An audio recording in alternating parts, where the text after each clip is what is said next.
ہمارے یہاں بہت سارے مسئلے ہیں، کئی جگہوں پر بنگال اور جھارکھنڈ میں 2 اذان ہو رہی ہے جمعہ کے دن، اہل حدیث کی مسجد ہے، جمعہ کے دن 2 اذان ہو رہی ہے۔ میں نے پوچھا بھائی یہ 2 اذان کیوں ہو رہی ہے؟ کہا وہ پرانے علماء کا فتویٰ رہا ہے اور اسی پر عمل چلا آ رہا ہے۔ اگر پرانے علماء کے فتوے پر چلنے کا نام اہل حدیثیت ہے تو میرے بھائی پھر ہمارے حنفی بھائی کون سا غلط کام کرتے ہیں؟ وہ تو ہم سے بھی پرانے علماء کے فتوے پر چلتے ہیں، امام ابو حنیفہ کے فتوے پر چلتے ہیں۔ اہل حدیث وہ ہے جو حدیث کو کے آنے کے بعد اور حدیث کو سننے کے بعد اپنا سر جھکا دے۔ اللہ نے قرآن میں مومن کی نشانی بتائی ہے، انما کان قول المؤمنین اذا دعوا الی اللہ ورسولہ لیحکم بینہم ان یقولوا سمعنا واطعنا۔ مومن کا کام تو یہ ہے جب اللہ کا فیصلہ آ جائے، جب رسول کا فیصلہ آ جائے تو مومن کی زبان سے بس ایک ہی جملہ نکلنا چاہیے، ہم نے سن لیا اور مان لیا۔ بھئی آمین زور سے بولنا کون سے کمال کی بات ہے؟ سینے پر ہاتھ باندھنا کون سے کمال کی بات ہے؟ رفع یدین کرنا کون سے کمال کی بات ہے؟ کمال کی بات یہ ہے کہ اللہ کے رسول کی حدیثوں سے ہمیں محبت ہو جائے، اللہ کے رسول کی حدیث سے ہمارا اوڑھنا بچھونا ہو جائے۔ اللہ کے نبی نے کہا ابو ہریرہ مجھے یقین تھا یہ سوال تم ہی کرو گے کیونکہ تمہارے اندر حدیث کو سیکھنے کی تڑپ موجود ہے۔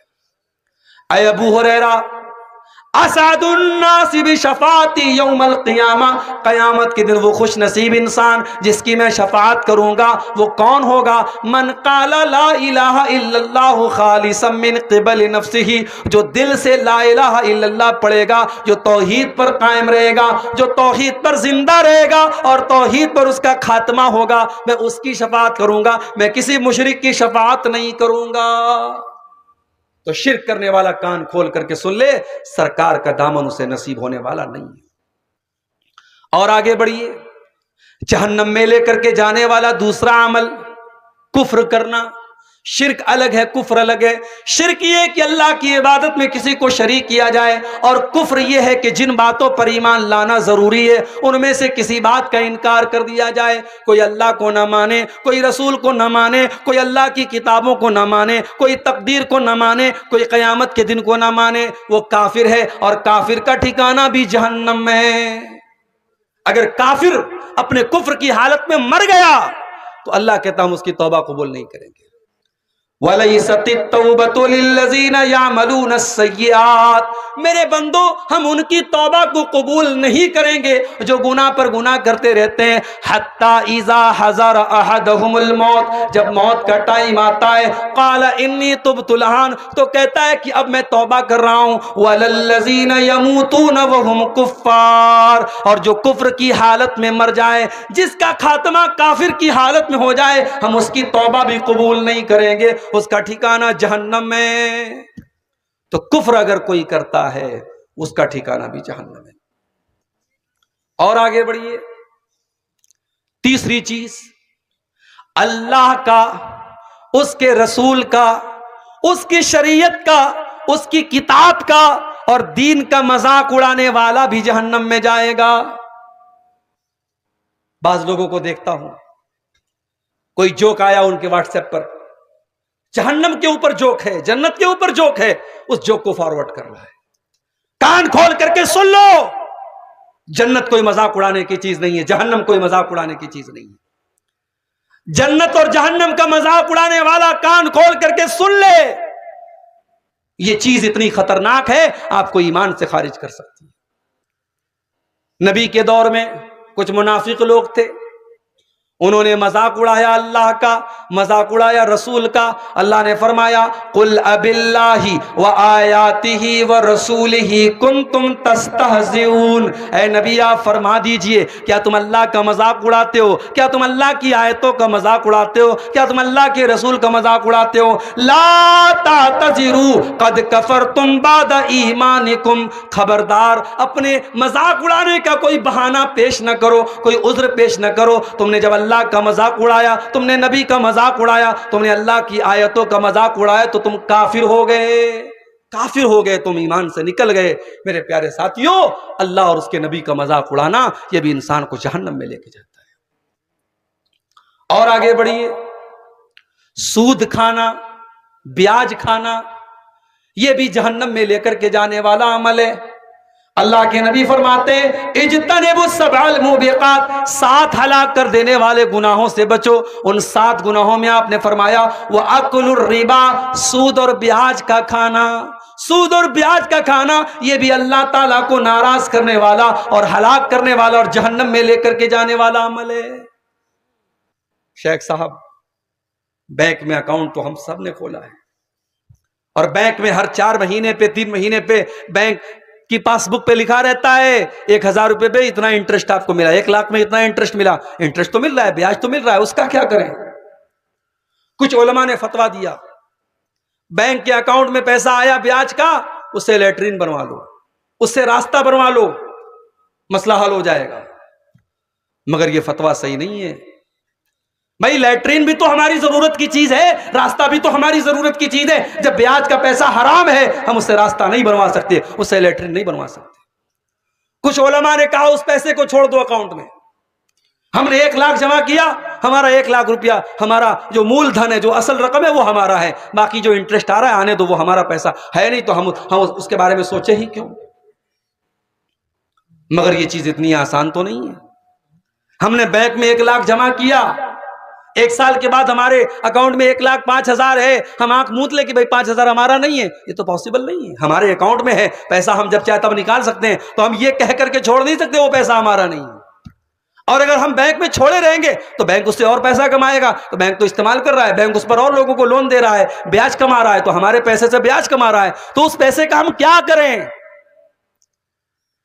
اس بارے میں جو مناسب فتویٰ معلوم ہوتا ہے وہ یہ ہے کہ اس پیسے کو ہم نکالیں گے، اپنے یوز میں نہیں لائیں گے، ہمارے لیے حرام ہے وہ پیسہ، بیاج کا پیسہ حرام ہے، مدرسے میں نہیں دیں گے حرام ہے، مسجد میں نہیں دیں گے حرام ہے، اس کو کسی غریب، چاہے مسلمان ہو چاہے غیر مسلم ہو، جو محتاج ہے، ضرورت مند ہے، دوا علاج کے لیے کسی کو ضرورت ہے، کوئی بے قصور جیل میں سڑ رہا ہے، اس کے کیس کے لیے ضرورت ہے، وہاں ہم وہ پیسہ دیں گے۔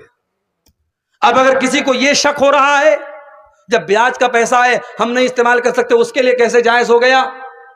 تو بھائی میں بتا رہا ہوں کیسے جائز ہو گیا۔ ایک آدمی غریب ہے، وہ لوگوں سے زکوٰۃ لیتا ہے، اس غریب آدمی نے عبدالغفار صاحب کو دعوت دی کہ مولانا میرے گھر پہ آپ کی ایک دن دعوت ہے۔ وہ غریب آدمی ہے، زکوٰۃ لیتا ہے، اس نے دعوت دی یا اس نے مجھے کوئی تحفہ دیا، وہ تحفہ میرے لیے جائز کہ ناجائز؟ جائز ہے، اس کے لیے زکوٰۃ ہے، میرے لیے زکوٰۃ نہیں ہے۔ ملکیت چینج ہو گئی تو اب وہ حکم نہیں رہا، اس کے لیے وہ زکوٰۃ تھی، میرے لیے وہ زکوٰۃ نہیں ہے۔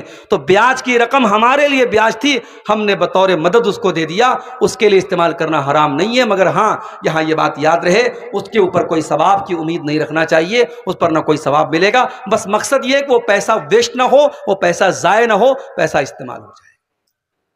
تو بیاج کا کھانا بہت بڑا گناہ ہے میرے بھائی، اور اللہ کے نبی نے تو یہاں تک فرمایا، صحیح مسلم کی حدیث ہے، لعن اللہ آکل الربا وموکلہ، بیاج کھانے والے پر اللہ کی لعنت، بیاج کھلانے والے پر اللہ کی لعنت، وکاتبہ، بیاج کی گواہی لکھنے والے پر، وشاہدہ، اور بیاج کی گواہی دینے والے پر اللہ کی لعنت ہو۔ اور آپ نے یہ بھی فرمایا سب برابر ہیں، بیاج کا لینے دینے والا دونوں برابر ہیں۔ ہمارے یہاں اتنے بے غیرت ہم ہو گئے، آج کتنے مسلمان ہیں بیاج پر دوسرے مسلمان بھائی کو قرضہ دیتے ہیں، چند پیسے کے لیے، چند ٹکے کے لیے اپنے مسلمان بھائی کو وہ بیاج پر پیسہ دیتے ہیں۔ یاد رکھو میرے بھائی، اتنا بڑا گناہ ہے یہ بیاج کھانا اور کمانا، اللہ نے قرآن میں اللہ اور اس کے رسول سے جنگ کرنے کے برابر اس کو قرار دیا ہے، اور حدیث میں اللہ کے نبی نے فرمایا کہ سود اور بیاج کے 70 سے زیادہ درجے ہیں، جس میں سب سے ہلکا درجہ یہ ہے کہ انسان اپنی سگی ماں کے ساتھ زنا کرے۔ اور آگے بڑھیے، جہنم میں لے کر کے جانے والا ایک عمل یتیم کا مال کھانا، یتیم کا مال کھانا یہ بھی جہنم میں لے کر کے جانے والا عمل ہے۔ اللہ نے فرمایا ان الذین یأکلون اموال الیتامی ظلما انما یأکلون فی بطونہم نارا، جو لوگ یتیم کا مال ناجائز طریقے سے کھا جاتے ہیں وہ اپنے پیٹ میں جہنم کی آگ بھر رہے ہیں، وَسَيَصْلَوْنَ سَعِيرًا، اور ان قریب وہ جہنم میں ڈالے جائیں گے۔ اچھا، یتیم کا مال کھانے والا حرام خور ہے، اور امام صاحب کا پیسہ کھانے والا؟ مسجد کے امام کی تنخواہ کتنی ہے آپ کے گاؤں میں؟ اگر آج پوچھا جائے، سروے کیا جائے تو شاید سر شرم سے جھک جائے گا۔ ابھی کانپور میں، اتر پردیش کے کانپور میں گاؤں میں ایک مسجد کے امام نے خودکشی کر لی، سوسائڈ کر لیا۔ امام صاحب کے کمرے میں لوگ گئے، دروازہ کھولا تو سامنے پنکھے پر امام صاحب کی لاش لٹک رہی تھی۔ پتہ لگایا گیا کہ امام صاحب نے یہ قدم کیوں اٹھایا، وہ تو مولوی تھے، عالم تھے، ان کو کیا پتہ نہیں تھا کہ خودکشی کرنا حرام کام ہے؟ پتہ یہ چلا 5,000 روپیہ تنخواہ تھی امام صاحب کی، اور آج کے دور میں 5,000 کیا حیثیت رکھتا ہے میرے بھائی؟ امام صاحب کو اپنا پریوار بھی چلانا تھا، وہ بیچارے بہار کے، جھارکھنڈ کے کہیں رہے ہوں گے، وہ اپنے پریوار کو کیا دیتے رہے ہوں گے، خود کیا کھاتے رہے ہوں گے؟ معاشی تنگی اور آرتھک پریشانیوں کو دیکھ کر کے امام صاحب اس حد تک چلے گئے کہ انہوں نے خودکشی کر لی۔ میرے بھائیوں، اس امام کا خون کیا اس مسجد کے ذمہ داروں کی گردن پہ نہیں جائے گا؟ کل اللہ سوال نہیں کرے گا؟ تیری مسجد کا امام جو 5 ٹائم کی نماز تجھے پڑھاتا تھا، تیری مسجد پر جمعہ کا خطبہ دیتا تھا، تو اتنا کنگال اور اتنا غریب ہو گیا کہ اپنی مسجد کے امام کو اتنی تنخواہ بھی نہ دے سکا کہ وہ اپنا جیون یاپن کر سکے، اپنے پریوار کا خرچہ چلا سکے۔ میرے بھائیوں، ایک معمولی مزدور، مزدوری کرنے والے مزدور کی بھی کم سے کم روزانہ کی جو اس کی پگار ہوتی ہے، جو اس کا روزانہ کا محنتانہ ہوتا ہے، کم سے کم 400-500 روپیہ ہوتا ہے، اور آج 5,000 میں، 6,000 میں مسجدوں میں امامت کروائی جا رہی ہے۔ دنیا کی سب سے خطرناک ڈیوٹی لوگ کرواتے ہیں۔ پورا گاؤں مسجد میں فجر کی نماز میں نہ آئے کوئی مسئلہ نہیں ہے، امام صاحب اگر کسی دن فجر کی نماز میں نہیں آئے تو گاؤں کے ہر آدمی کو حق حاصل ہے امام صاحب کی گردن پکڑ کے پوچھے، امام صاحب آپ فجر میں کیوں نہیں آئے، فجر میں کیوں نہیں آئے؟ اتنی خطرناک یہ ڈیوٹی ہے، اور تنخواہ کتنی ہے؟ 5,000 روپیہ۔ شرم آنی چاہیے ہمیں اور آپ کو۔ اور میں نے ایک مرتبہ تقریر میں یہ بھی کہا تھا کہ ہر آدمی چاہتا ہے اپنے پریوار کے ساتھ رہے، ہر بچہ چاہتا ہے اپنے باپ کے ساتھ رہے، ہر بیوی چاہتی ہے اپنے شوہر کے ساتھ رہے۔ یہ قوم اس قدر گر چکی ہے، اس نے اپنی مسجدوں کے اماموں کو اور اپنے مدرسے کے ٹیچروں کو ہمیشہ ان کی فیملی سے دور رکھا۔ بڑے بڑے مدرسوں کی بات کر رہا ہوں، جو باہر کے ملکوں سے جہاں زکوٰۃ اور خیرات کا پیسہ آتا ہے، کروڑوں اور اربوں میں آتا ہے، ان مدرسوں کی بات کر رہا ہوں۔ انہوں نے اپنے ٹیچروں سے کہہ دیا ہے، صاحب ہمارے یہاں فیملی کوارٹر کا انتظام نہیں ہے، آپ کے رہنے کا انتظام ہے، فیملی کو نہیں رکھ سکتے آپ۔ بیچارے مولوی صاحب، گاؤں سے کافی دور مدرسہ ہے، بیچارے مہینے میں 1 بار 2 بار کبھی گئے، بچوں سے مل لیے۔ باپ زندہ ہے، بچے باپ کے بغیر پل رہے ہیں، شوہر زندہ ہے، بیوی شوہر کے بغیر رہ رہی ہے۔ میرے بھائیوں، جس قوم نے اپنے عالموں کو جیتے جی ان کے بچوں کو یتیم بنا دیا، ان کی عورتوں کو بیوہ بنا دیا، اس قوم کو اللہ کا حساب دینا پڑے گا۔ تم نے اپنے عالموں پر یہ ظلم کیوں کیا ہے؟